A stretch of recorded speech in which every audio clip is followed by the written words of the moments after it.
Da un lato le file di persone in coda fin dalle prime ore del mattino per votare, le famiglie, gli anziani, i giovani che fianco a fianco hanno voluto essere presenti e dire la propria sull'indipendenza della Catalogna.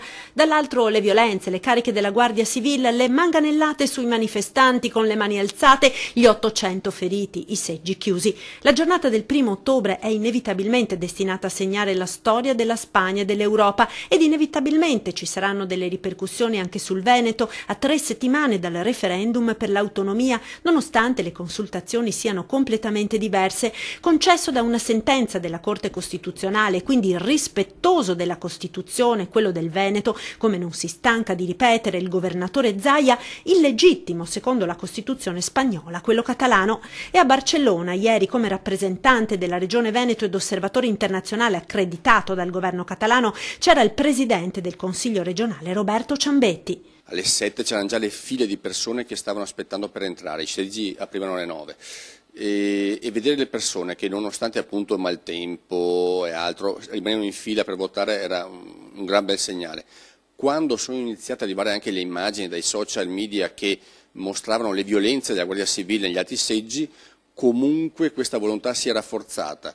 Un tassista ci diceva: oggi hanno fatto diventare indipendentisti anche quelli che prima non lo erano, perché quello che è accaduto è assolutamente incredibile in un'Europa del terzo millennio, vedere una forza di polizia usata per evitare che i cittadini potessero mettere una scheda in un'urna.